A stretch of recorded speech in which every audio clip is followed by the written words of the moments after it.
Welcome to the Photography Clips podcast. The most powerful images are the ones that show viewers something of themselves. Here are some thoughts about how you can make photographs more relatable.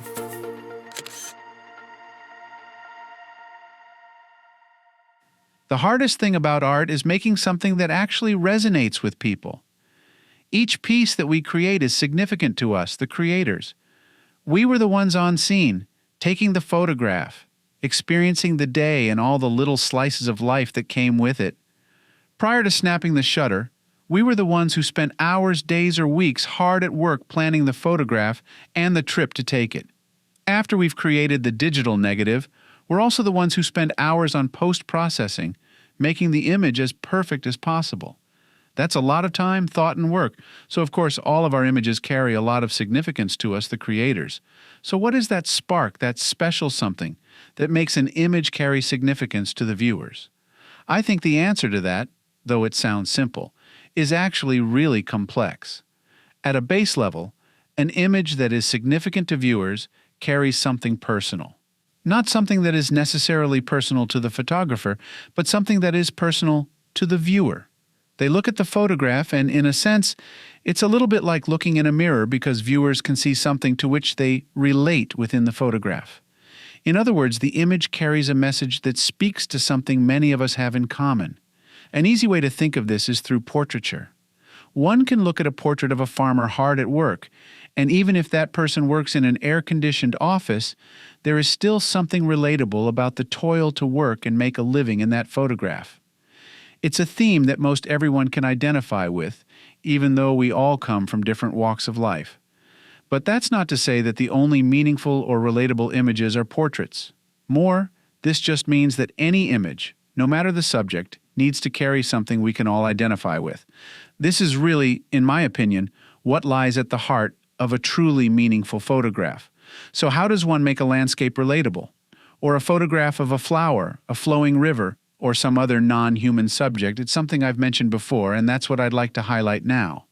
The essence of a photograph revolves around capturing a universal truth or a fundamental need of some kind, and if you can find the truth, or the essential thing that we can gain from a subject, then you can create images that resonate with a broader group of viewers. Nature is probably one of the hardest places to find those universal truths that capture an audience's attention. What is relatable about a tree? What can people learn about themselves by looking at the weathered face of a cliff? Do plants and flowers hold insights? I think they do. It just requires thinking creatively about nature in order to find these truths and insights. Consider some of the most common types of nature photography, in particular, the picturesque landscape. These landscape images often have a dreamy, almost fantasy-like quality to them. They show us nature at its most perfect, and there is a reason why these types of landscapes are so popular. The thing that we gain from them is a sense of peace and serenity. With today's crazy lifestyle, that soothing sensation is hard to come by, and it's essential if we want to relax and let some of our stresses go. What about other types of nature photography? A photograph of a flower in which a couple of the petals are browned or torn, for instance, tells us that even the most beautiful things have flaws, and an image of a tree blown over by a windstorm tells us that even the strongest things can fall. Even though none of these subjects have human qualities, there are bits of understanding to be gained from them, or at the very least, an emotion that may otherwise be difficult to tap into. In the man-made, there is no end to the universal truths that can be taken away. Soaring skyscrapers, complex machines, and other feats of engineering can stand as a testament to man's ingenuity. In the tumble-down look of abandoned buildings, we can gain a sense of age and decay.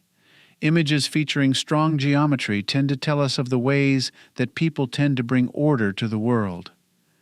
Few of us enjoy chaotic surroundings, which is why homes, offices, and all the places we go from one day to the next are generally symmetrical and carefully organized.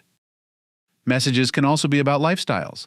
Urban photography is an interesting genre because it focuses on things like busy streets full of traffic or pedestrians trying to cross at a crosswalk. It can also show the lonely feeling of a stoplight at night with no cars stopped near it.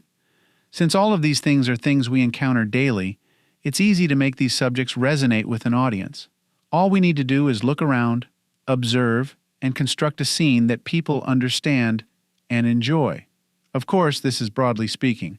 There are so many different photographic genres and subjects out there that it is impossible to illustrate exactly how to search for the truths in all of them. But no matter what type of photography you create, this is something to always be mindful of. Even the most non-human of subjects have something to offer people. Sometimes it's a deep meaning, something specific, and other times it's something more vague, like a theme. Or perhaps you only want to get a particular emotion across. Just as with themes and meanings, images that can evoke certain moods are something that viewers will identify with. So as you compose images, remember that in order to create something that viewers will sink into, the images need to contain something that they see in themselves. Thank you for listening and subscribing to the Photography Clips podcast. If you would like to learn more about my photography, please visit photographyclips.com. I hope you have a wonderful day. Now go and enjoy the beauty of God's creation through your lens.